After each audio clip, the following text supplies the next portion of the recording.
Film diawali dengan memperlihatkan seorang ayah akan pergi bersama anak dan istrinya nonton bioskop. Tapi si ayah tidaklah ikut menonton, melainkan hanya mengantarkan anak istrinya saja.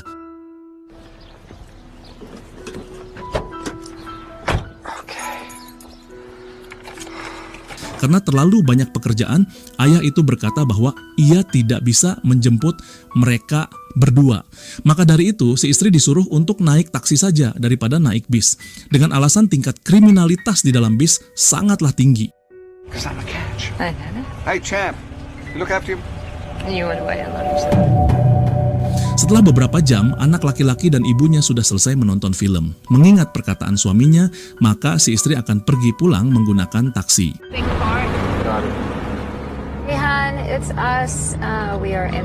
Pada awalnya tidak ada sedikit pun hal mencurigakan yang terjadi. Si ibu juga memberitahu alamat rumahnya kepada supir taksi yang menjemputnya. Namun jalan pulang yang ditempuh oleh si supir tidaklah sesuai mau kemana. Supir taksi itu juga membawa penumpangnya pergi jauh tanpa ada tujuan yang sangat jelas. Seketika itu juga si ibu mulai curiga dan merasa ada yang tidak beres dengan taksi ini. Si ibu pun mencoba kabur, tapi pintu dan kaca mobil sengaja dikunci oleh si supir. Lalu yang terjadi,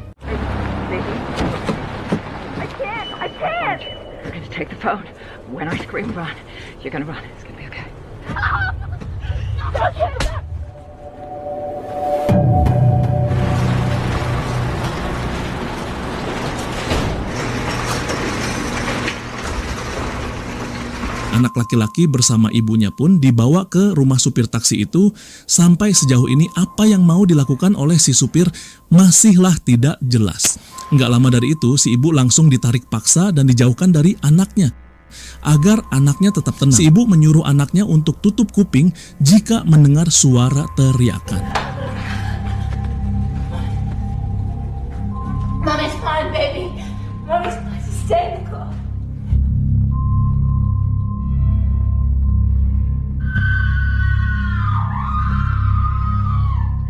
Benar-benar hari yang sangat sial sekalinya, nonton bioskop bareng ibu malah diculik sama psikopat.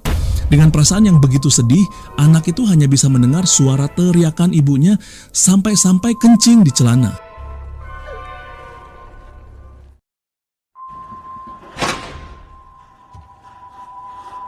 Ia juga langsung ditarik paksa sama psikopat itu tanpa perasaan. Ia diberitahu bahwa ibunya sudah pergi untuk selamanya dan tidak akan menjaga dirinya lagi. Yang bisa dilakukan oleh anak kecil itu hanyalah menangis dan rindu dengan sosok ibunya. My mom.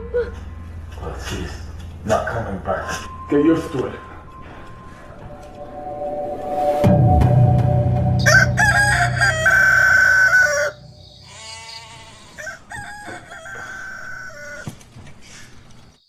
Saat esok hari, anak kecil itu pun diberitahu bahwa nama psikopat itu adalah Bob. Bob menyuruh anak yang diculiknya untuk menuruti setiap perintahnya tanpa terkecuali. Ia ditugaskan untuk membersihkan rumah psikopat itu apabila ada bekas-bekas pembantaian. Anak kecil itu juga wajib menyiapkan sarapan untuk diri Bob ketika pagi hari. Sedangkan ia sendiri tidak boleh makan apapun tanpa perintah dari seorang Bob. Jika ingin makan, ia hanya boleh menikmati makanan yang tersisa di piring psikopat itu. Every night I bring home, there is no phone in this house. Untuk tugas tambahannya, ia disuruh mengumpulkan info orang hilang dari koran dan ditempel ke dalam buku dengan tujuan agar Bob tahu siapa aja yang sudah menjadi korban sadisnya itu. Bob mengatakan bahwa ia akan memanggil anak kecil itu dengan sebutan Rabbit. Ketika pagi hari, Rabbit disuruh untuk membersihkan rumah sampai bersih, dan ia pun hanya sarapan dengan menikmati makanan sisa yang ada di piring Bob. Dengan perasaan takut, Rabbit berniat untuk kabur dari rumah psikopat ini.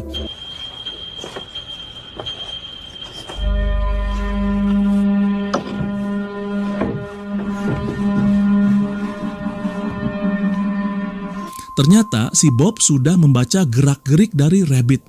Bob sengaja membiarkan Rabbit berteriak sekencang mungkin agar ia tahu bahwa tidak ada siapapun yang bisa menolongnya. And a embarrassment! Come on, Rabbit! Hey! Come on! Let it go, kid!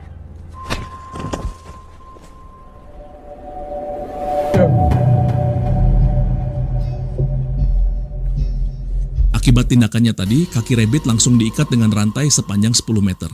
Agar memperketat keamanan, Bob juga sengaja memasang kamera CCTV di setiap sudut rumah.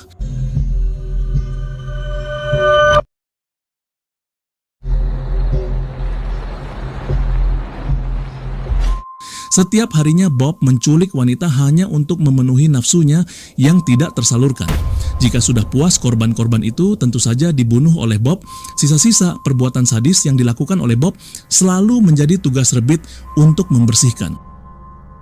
Selama 20 tahun, Rabbit pun tumbuh dalam kondisi mental yang tentu saja tidaklah baik, yang dimana setiap harinya ia hanya mendengar teriakan manusia yang diculik oleh Bob. Anehnya, Bob tidak pernah menculik penumpang yang berjenis kelamin laki-laki. Ia tetap mencari uang sebagai supir taksi biasa apabila mendapatkan penumpang laki-laki. Sampai suatu ketika, ada seorang ayah dan seorang anak yang masuk ke dalam taksinya itu. Bob mendengar bahwa anak itu sedang dibentak-bentak dan dibuli oleh ayahnya sendiri. Dari ekspresinya, Bob merasa stres mendengar bentakan dari seorang ayah.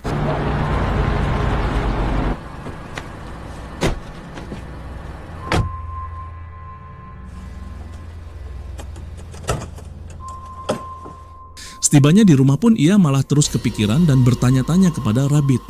Apa saja hal-hal baik yang dilakukan oleh ayahnya sebelum ia diculik, tapi Rabbit sendiri tidak bisa menjawab pertanyaan itu.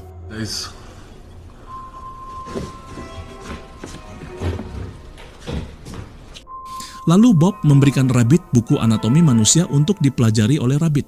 Bob menganggap bahwa Rabbit adalah anaknya sendiri sekarang ini. Maka dari itu, daripada ia hanya menghabiskan waktu dengan kaki yang dirantai, lebih baik ia belajar tentang anatomi tubuh manusia. Jika Rabbit sudah menguasai apa yang ada di buku itu, Bob berjanji akan melepaskan Rabbit ke lingkungan bebas. Namun, Rabbit hanya ingin dipertemukan dengan ayahnya yang sudah ia rindukan. Bob yang kesal mendengar jawaban Rabbit pun langsung memperlihatkan foto ayahnya sudah bersama istri baru. Dengan kata lain, saat ini hanya ada Bob yang mampu menjaga Rabbit. You see this kid? That is not someone that missing. You got me. Can I still study the books? Yeah, have at it. Hari demi hari Bob melakukan penculikan, sedangkan Rabbit sibuk belajar tentang anatomi manusia. Rabbit juga dirawat oleh Bob layaknya seorang anak bujang yang tidak bisa apa-apa. Untuk mengasah kemampuan Rabbit, di setiap aktivitasnya, Bob selalu menanyakan soal-soal biologi. Selama 7.300 hari, Rabbit selalu menghabiskan hidupnya dengan mendengarkan jeritan para korban. Untuk menghibur dirinya, Bob selalu mengajak Rabbit untuk bermain kartu ajaib. Permainan kartu seorang psikopat juga tentunya paling beda daripada yang lainnya, yang dimana mereka berdua harus menebak identitas korban yang diculik. Baik itu terdiri dari nama, usia, dan juga sifat dari korban.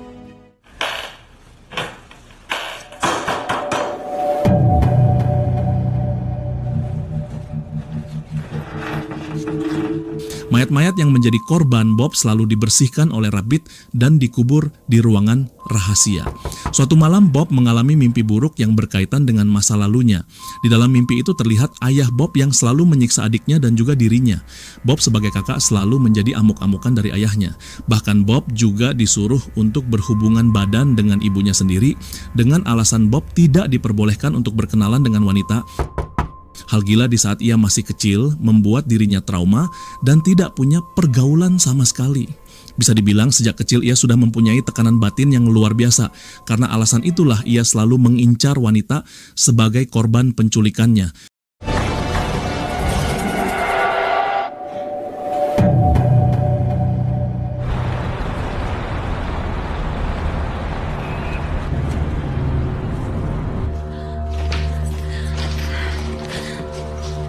Esok harinya Bob sengaja menculik seorang wanita malam untuk menjadi soal final bagi Rabbit. Bob membunuh wanita yang mabuk itu dengan membeset bagian lehernya. Lalu ia memberikan pertanyaan kepada Rabbit bagian mana yang baru saja ia lukai. Dengan cepatnya Rabbit menjawab bahwa pisau itu mengenai urat leher yang bernama arteri karotis. Dari sini Bob semakin senang dengan tingkat kecerdasan Rabbit. Sebagai hadiahnya, Rabbit pun disuruh memilih salah satu gadis dari buku tahunan sekolah. Bob sengaja membiarkan Rabbit memilih agar bisa merasakan tubuh wanita untuk pertama kalinya. Tapi tetap saja Rabbit tidak ingin menuruti perintah Bob. Ia tahu dengan memilih seorang wanita di buku itu, maka Bob akan segera membunuh pilihannya. Bob yang melihat Rabbit ketakutan pun merasa kasihan dan langsung melepaskan rantai di kakinya. Untuk pertama kalinya dalam 20 tahun.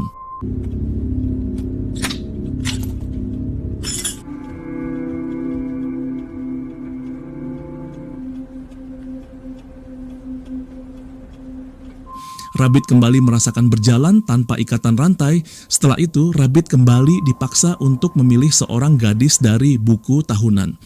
Emang benar-benar yang namanya psikopat nggak pernah beres. Milih korbannya sendiri udah kayak milih barang yang mau dibeli. Fine one look. I said, where could she?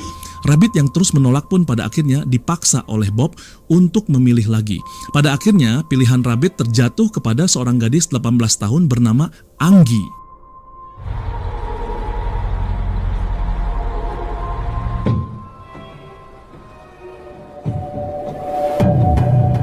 Nggak pakai lama, paket yang diorder oleh Rabbit pun langsung datang di rumah itu. Rabbit seketika itu juga langsung disuruh oleh Bob untuk melihat gadis pilihannya. Bob berkata bahwa ini merupakan ujian praktek bagi Rabbit untuk memberikan kepercayaan kepada Bob. Setelah diantar ke kamar, Bob menyuruh Rabbit untuk bercocok tanam dengan Anggi.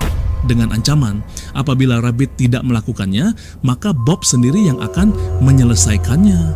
Dengan kata lain, setelah mantap-mantap dengan Anggi, Rabbit dipaksa untuk membunuhnya. Lalu, Rabbit pun ditinggal berduaan dengan Anggi di kamar itu.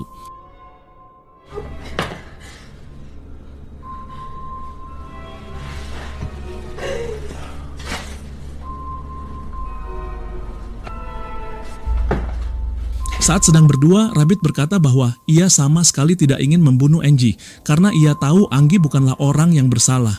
Mendengar hal itu, Anggi yang respek dengan Rabbit pun menawarkan untuk bercocok tanam jika Rabbit mau dengan senang hati. Apapun yang diminta, Rabbit akan diberikan oleh Anggi. Tapi hebatnya, Rabbit tidak mau apa-apa dari diri Anggi. Namun tetap saja Anggi memaksa Rabbit untuk menyentuh bagian apapun yang ia inginkan. Saat mereka mau nempel-nempel, Tiba-tiba.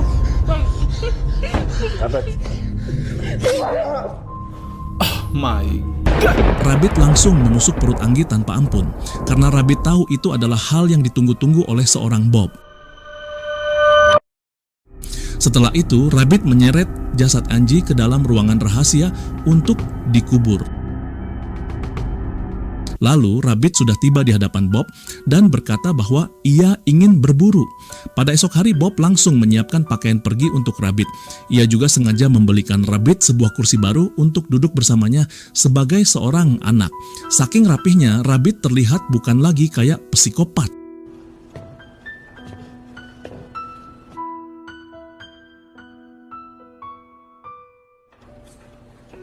It's good.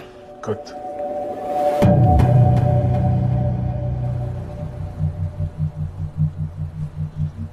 Setelah sekian lama, Rabbit pun harus melihat kembali taksi yang menculik ibunya sampai ke rumah ini. Ia kembali teringat teriakan-teriakan ibunya yang berada di kursi belakang.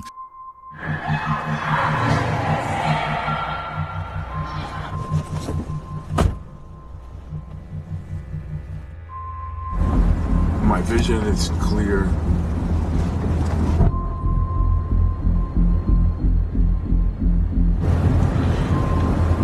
First thing that you... Sesampainya di kota, Rabbit disuruh Bob untuk memilih tipe korban yang ia idamkan. Tapi entah kenapa wanita-wanita yang berada di kota bukanlah tipe Rabbit. Lalu Bob pun berhenti di pinggir jalan karena ada mobil polisi yang melintas di hadapannya. Karena Rabbit merupakan korban penculikan, ia pun disuruh sembunyi agar tidak terlihat. Ketika itu juga Bob melihat pantulan cermin dan menyadari bahwa Rabbit menuliskan kata help di pinggir bodi mobilnya. Akibat perbuatan itu, Bob menjadi tidak percaya kepada Rabbit dan akan membongkar kubur Anggi. Di balik itu semua, ternyata Rabbit menuliskan hal itu saat ia berpura-pura melihat kursi belakang.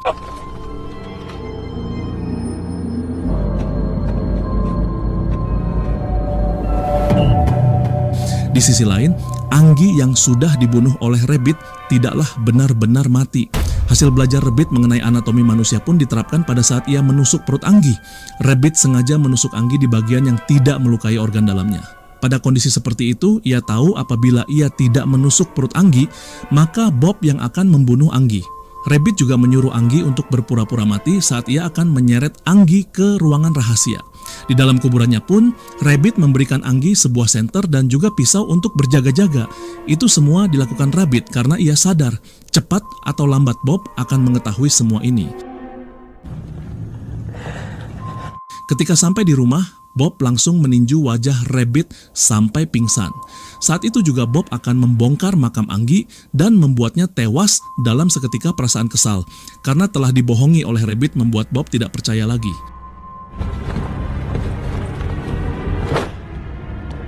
Rabbit yang mendengar teriakan Bob pun mulai sadar dan mencoba masuk ke dalam rumah. Untung saja Anggi mempunyai refleks yang bagus dan langsung membeset kaki Bob menggunakan pisau. Luka yang cukup parah di kaki Bob membuatnya sulit untuk membunuh Anggi.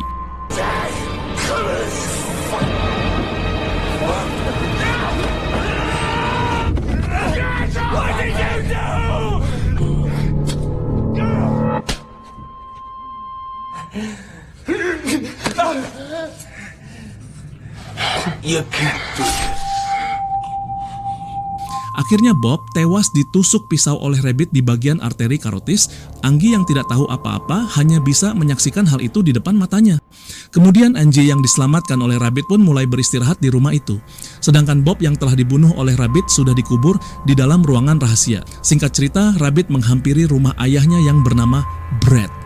Benar apa yang dilihat Rabbit waktu itu, ayahnya sudah memiliki keluarga baru dengan kehidupan yang lebih mewah. Sampai-sampai ayahnya sendiri tidak mengingat wajah Rabbit setelah 20 tahun. Mau nggak mau Rabbit harus jujur bahwa ia adalah anak dari Brett yang bernama Tim. Saat mengetahui anaknya masih hidup, ayahnya langsung memeluk dirinya sekencang mungkin. Ia juga dibiarkan masuk ke rumah mewah itu secara cuma-cuma. Sampai pada akhirnya, Rabbit memberikan sebuah surat kepada ayahnya itu. Honey, he doesn't have a brother. You're confused. Di dalam surat itu, ayahnya memberikan sebuah uang kepada kakaknya yang berprofesi sebagai supir taksi. Ayahnya juga menitip pesan agar kakaknya menculik Rabbit dan istrinya saat selesai menonton bioskop. Dengan kata lain, psikopat yang sudah membunuh ibunya Rabbit dan menculik Rabbit selama 20 tahun adalah kakak dari ayahnya sendiri. Itulah kenapa ayahnya menyuruh Rabbit dan ibunya untuk pulang naik taksi daripada naik bis. Semua itu sudah direncanakan agar si ayah bisa menjauh dari istri dan anaknya untuk mencari wanita baru. Setelah mendengar hal itu, Brett langsung menyuruh istri dan anak-anaknya yang baru untuk pergi menjauhi Rabbit. Terlihat di dalam surat itu ada sebuah foto ibunya Rabbit dan juga anaknya. Di dalam surat itu juga terlihat ada selembar cek yang dimana itu akan dicairkan menjadi uang. Dari bukti inilah semua rahasia yang disimpan ayahnya selama 20 tahun pun mulai terbongkar. Ayahnya sengaja menyuruh kakaknya karena ia tahu kehidupan Bob tidak sebaik kehidupan Brett. Maka dari itu, Brett yang mempunyai tujuan jahat pun memanfaatkan sifat psikopat yang dimiliki oleh Bob. Sekalian, Brett juga bisa menyumbang beberapa uang untuk keberlangsungan hidup Bob. Setelah semua dibongkar, Brett yang sudah emosi dengan Rabbit pun menamparnya berkali-kali.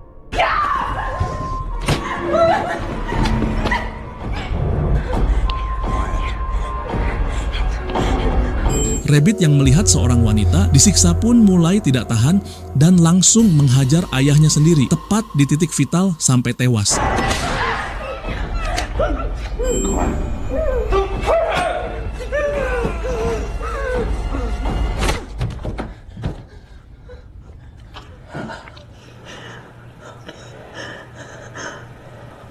Namun istrinya Brett tidak marah sama sekali kepada Rabbit. Ia malah membiarkan Rabbit pergi dan menelpon polisi dengan alasan ada sekelompok orang yang membunuh suaminya.